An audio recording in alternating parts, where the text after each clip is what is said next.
Betawan, Alan Salazar. Hello everyone, I'm Alan Salazar. I want to welcome everyone to our honoring ceremony for our Native American students with the Ventura Indian Education Consortium. This year is a unique and unusual year. We've never had to do this, to do our honoring ceremony online. But I want to open like I always do. I welcome all the parents, acknowledging that we're on Chumash land, and to welcome all the tribal people and all their family and friends. We are all so proud of all of our Native students. And I want to start and welcome everyone with a bear song. Bear is the biggest, strongest animal that we have in California, and bear energy is healing energy. And at this time, with this virus and everything, I feel it's important that I start with a bear song, so we get that healing energy, that strength of the bear.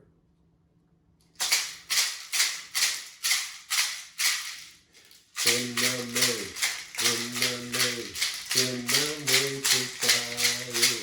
In the May, in the May, in the May to fire. Hena, hena, hena, hena, hena, hi-yo. Hena, hena, hena, hena, hena, hi-yo. In the May, in the May, in the May to fire. In the May, in the May, in the May to fire. Hena, hena, hena, hena, hena, hi-yo. Hena, hena, hena, hena, hena, hi-yo.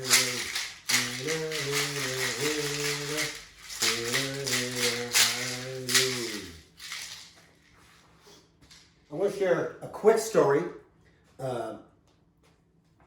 And although my family is Bernardino Tataviam, Ventureño Chumash, today I want to share a Pomo story with you. It's one of my favorite stories.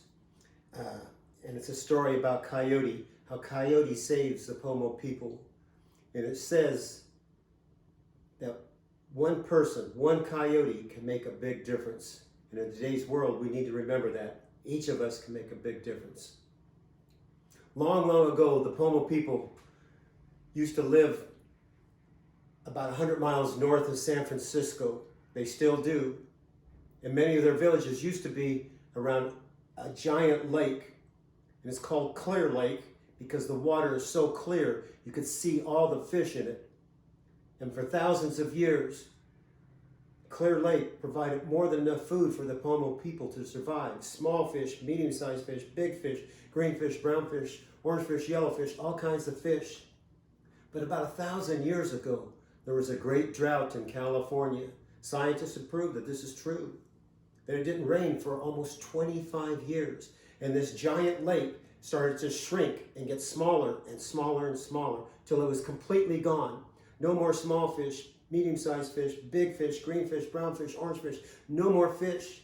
But where the lake used to be, there was a grass that grew really tall, 3-4 feet tall, and it had shoots with seed pods.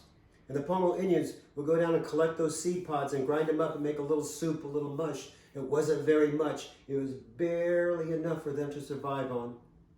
No matter what the Pomo people did, they did ceremonies, sang songs, made offerings. They couldn't get it to rain.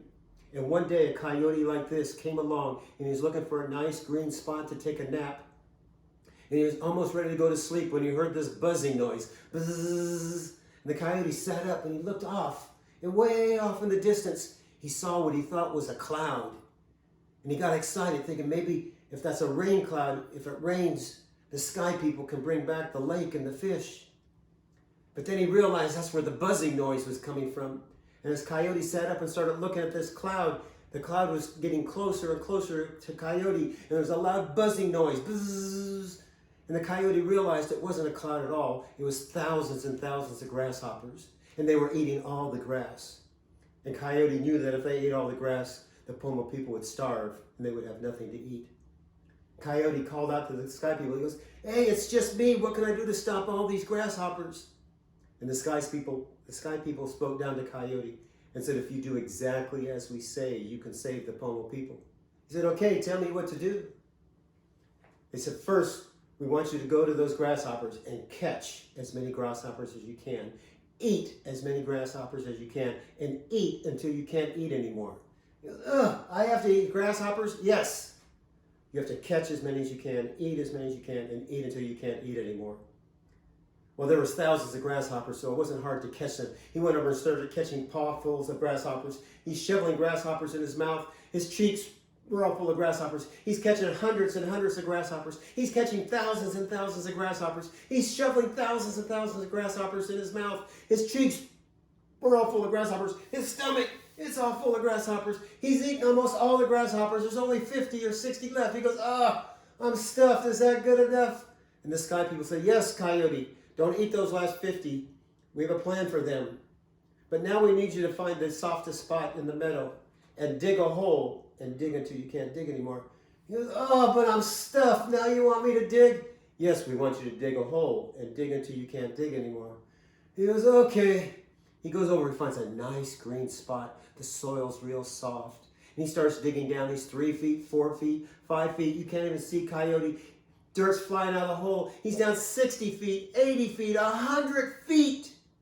When all of a sudden, Coyote hits an underground river that no one knew existed. And the water from that underground river flows up into the hole that Coyote had dug. He washes down all that grasshopper juice and grasshoppers that he ate. And the water spreads out where Clear Lake used to be. The sky people take those last 50 grasshoppers and they send them into the water. And they turn them into small fish, medium-sized fish, big fish, green fish, brown fish, orange fish, yellow fish. And once again, the Pomo Indians had more than enough to eat. That one scrawny little coyote saved the Pomo people.